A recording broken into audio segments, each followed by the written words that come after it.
Hey, did you ever send out cold emails and got absolutely no response? Does it even work in 2022? The answer is yes. Cold email marketing does work if you do it right. And it's a very powerful way to generate leads, find new clients, and reach out to your most desirable prospects.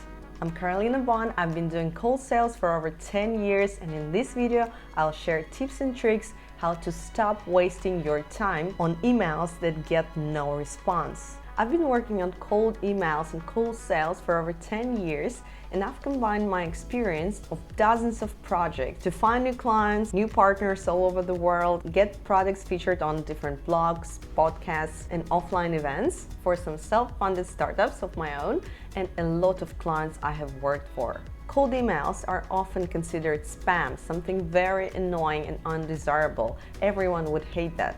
But imagine if a person proactively reaches out to you and helps you with the solution of one of your business goals with something they could provide. Isn't that help? And is it spam at all? Anyone would be happy if one of their business tasks could be solved. So before you start sending out cold emails, just make sure this is exactly the case. The first thing you should consider and think of is the database, the list of potential prospects. No matter where you got it from, it could still work fine.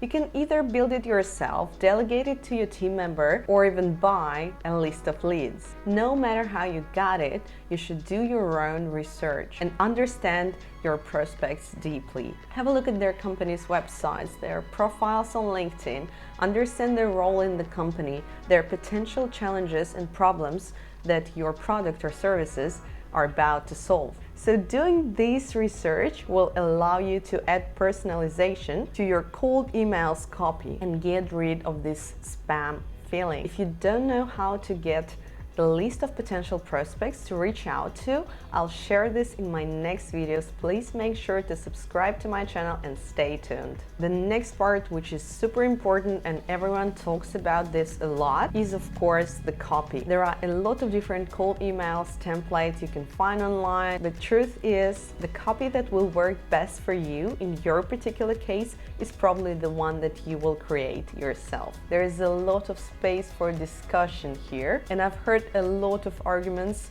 whether it should be super short or super long. Please leave your feedback in the comments if you receive cold emails, if you prefer short or long ones, and share your feedback. According to my personal experience, and it may be different from yours, I was mainly in B2B sales for tech companies, and for this industry, long emails work better. It should always be clear what the value of your product and services is, often hard and almost impossible to come up with a super short copy because it would be just too vague and not clear what your product does. So some examples of the copy. Hi, name of the prospect. I'm a quick introduction, your name and your product, and I'm reaching out because, and there should be a reason why you're reaching out. Here you can add some personalization. Ideally, if you already work with companies like them, so you could write it directly, or your product or services have already helped someone like them, their industry or their type of business. Then you quickly describe your product, not features, but the value that it gives, what they would be able to do with it, how it will make their life and business easier. And then you finish it with an ask. Please consider your ask.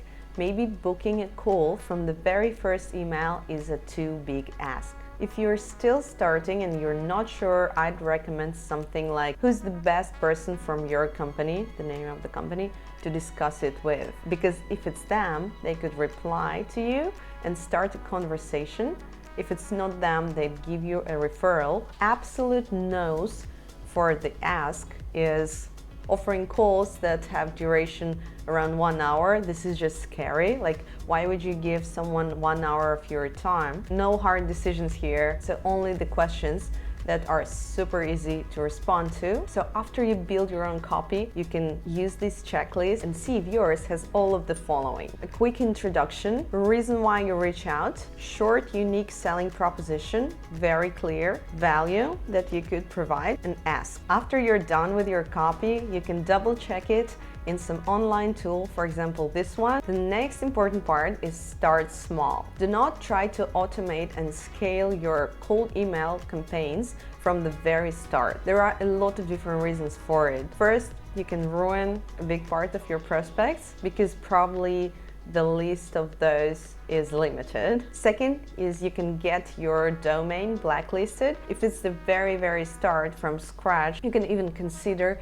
sending out cold emails from a backup domain, which would be a different one to your main website, but has a permanent redirect to your website. In this case, if something goes wrong, if someone marks your email as spam, your main domain will not get blacklisted. You can check if your domain is blacklisted or not if you already had attempted cold email campaigns and they were not too successful. You can easily check it online on any tool you find, for example this one, and you can see if your domain was blacklisted or not. So once you're started, you should keep track of the following numbers: bounce rate, open rate, reply rate, and positive reply rate. First, the bounce rate, you can also check it online, verify email lists that you got. It's a very big thing. If they're not verified, your mails will just not be delivered, and there is absolutely no sense in sending them out. I will talk more about this number, which are good and which are not, in my next videos. Please make sure to subscribe to my channel. The next big thing